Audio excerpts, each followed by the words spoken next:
Assalamualaikum warahmatullahi wabarakatuh. Apa kabar anak-anakku? Bapak harap semuanya sehat dan dalam lindungan Allah Subhanahu wa Ta'ala. Pada kesempatan kali ini, Bapak akan membahas mengenai ketaatan terhadap peraturan perundang-undangan. Oke, kita bahas dulu mengenai ketaatan. Apa yang dimaksud dengan ketaatan? Ada yang tahu? Iya, yaitu sikap patuh atau siap melaksanakan aturan. Dengan kita taat akan aturan, artinya hidup kita sudah siap dengan aturan-aturan yang dibuat. Kita siap diatur oleh orang lain, atau kita siap diatur oleh badan hukum, atau sebagai umat beragama, kita siap diatur sesuai dengan agama kita masing-masing. Dengan adanya patuh akan terbentuk yaitu sikap disiplin. Penting ya, disiplin itu perlu ditanamkan sedini mungkin sejak kecil. Kalau kita tidak terbiasa dengan disiplin, susah ya, kita akan sering melanggar aturan. Contoh, disiplin di jalan raya. Ketika seseorang tidak mematuhi aturan-aturan yang ada di jalan raya, maka sanksinya bisa kena tilang oleh polisi. Ya, bisa kena denda atau bahkan akibat yang terberat yaitu terjadinya adanya kecelakaan di jalan raya. Contoh disiplin di jalan raya yaitu mematuhi rambu-rambu lalu lintas. Sudah kita ketahui apalagi di Bogor, ya, pusat keramaian, jalanannya begitu ramai, banyak kendaraan, maka ketika ada rambu-rambu lalu lintas itu penting ya kita patuhi agar tidak terjadi adanya kecelakaan. Kemudian tidak kebut-kebutan di jalan raya, tidak melebihi penumpangnya, atau ketika membawa motor tidak lebih dari 2 orang. Terkadang Bapak pernah melihat seumuran kalian itu lagi senang-senangnya membawa motornya muatannya lebih. Ada yang 3, bahkan ada yang 4-an, dimuat-muatin, bahkan sambil bercanda lagi. Itu kan membahayakan. Bukan cuma membahayakan dirinya sendiri, tetapi juga membahayakan orang lain. Kemudian yang kedua atau yang B, yaitu disiplin menjaga pola makan. Itu juga penting. Ketika kita makan, artinya adalah memenuhi kebutuhan nutrisi yang ada di dalam tubuh kita. Pola makan kita teratur, sehari makan 3 kali, ya kita ikutin makan 3 kali. Jangan sampai kita makan cuma sekali, mentang-mentang belum lapar. Atau kita cuma makan sehari 2 kali, itu pun berarti tidak teratur polanya. Orang yang teratur pola makannya, insya Allah akan jauh dari penyakit. Ya, Bapak tekankan, pola makan yang baik itu akan membuat tubuh kita menjadi sehat. Biasa sarapan pagi, maka sarapan pagi, jangan sampai enggak. Kemudian ketika makan siang, kebutuhan akan 4 sehat 5 sempurna diperhatikan. Nggak mesti lauknya enak, tetapi kebutuhan gizinya dicukupi. Ya, sayur-sayuran. Biasanya seumuran kalian tuh nggak suka dengan sayur. Makanya penting, walaupun mulut kita nggak suka dengan sayur, tetapi sayur itu dibutuhkan oleh tubuh kita. Ya, itu penting. Ya, kalau pengen menjadi orang yang sehat. Juga sama. Selain pola makan juga olahraga. Jangan sampai kalian sering sakit gara-gara tidak pernah olahraga. Kemudian disiplin menjalankan ibadah. Ini juga penting. Sebagai umat beragama yang taat, ibadah itu adalah bagian dari kebutuhan kita.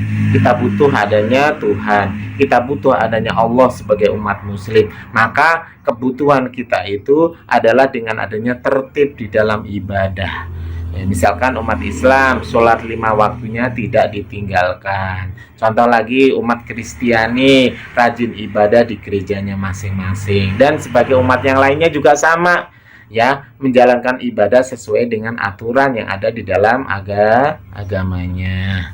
Kemudian yang D, disiplin dalam kehidupan sehari-hari apa saja. Contoh misalkan membuat jadwal sehari-hari. Misalkan bangun jam 4 pagi, kemudian sholat subuh.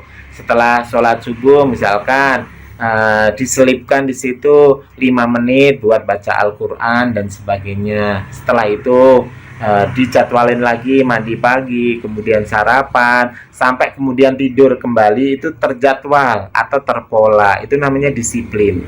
Ketika seseorang sudah disiplin, nanti ketika sudah dewasa, sudah memasuki dunia kerja, nggak akan kaget karena sudah terbiasa disiplin.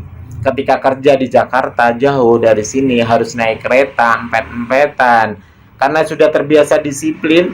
Kita bangunnya pagi, insya Allah kita nggak akan kesiangan, ya, sampai ke tempat kerja tepat waktu, tidak terlambat, sehingga pekerjaan kita dapat berjalan dengan baik. Kita tidak kena teguran oleh atasan karena tadi terbiasa disiplin sedini mungkin.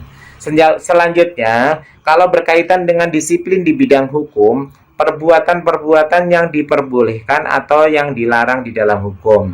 Contohnya, perbuatan yang dilarang dulu, yaitu penganiayaan yang pertama. Jelas, yang namanya penganiayaan itu tidak diperbolehkan, baik secara hukum maupun secara agama. Jangan mentang-mentang sebagai orang yang kuat, fisiknya kuat, kemudian menganiaya yang fisiknya lemah. Harusnya dengan fisik yang kuat kita gunakan untuk melindungi orang-orang yang lemah. Itu adalah anjuran-anjuran di dalam agama kita masing-masing. Kemudian yang kedua yang dilarang yaitu penipuan, apapun jenis penipuannya nggak boleh. Sekarang kan banyak penipuan ya, melalui HP dan sebagainya. Suruh transfer sekian, ternyata adalah penipuan. Kemudian yang ketiga yaitu penggelapan uang dan sebagainya. Artinya yang kita gelapkan bukan milik kita, ya, baik itu punya pemerintah maupun punya perusahaan, itu tidak diperbolehkan. Ujung-ujungnya nanti ya kita akan kena PHK dari tempat kerja kita kalau kita nanti sudah bekerja. Kemudian larangan yang keempat yaitu pembunuhan. Jelas di sini pembunuhan itu dilarang, baik oleh negara hukum maupun secara agama itu dilarang. Kemudian perbuatan-perbuatan yang diperbolehkan baik di dalam hukum, yang pertama yaitu jual beli. Jual beli yang baik, jual beli yang sesuai dengan aturan, jual beli yang tidak menggunakan penipuan.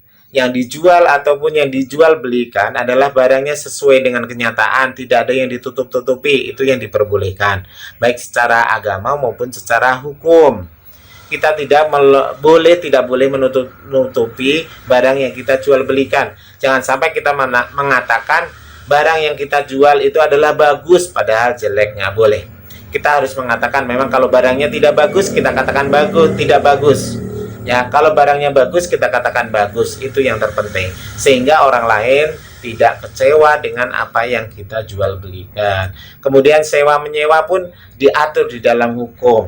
Ya, sewa menyewa yang benar, sewa menyewa apapun bentuknya, mau nyewa tenda, nyewa sound system yang buat acara-acara, itu pun harus mengikuti aturan. Kemudian selanjutnya adalah yang diperbolehkan secara hukum adalah perjanjian. Perjanjian dengan siapa saja itu pun harus ada materainya, hitam di atas putih.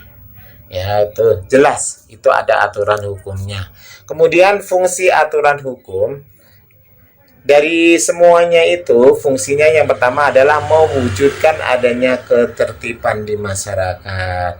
Ketika masyarakat tertib, kemudian timbullah adanya keadilan. Tidak ada yang merasa terzolimi, ya. Karena apa? Semuanya sama di depan hukum, ya.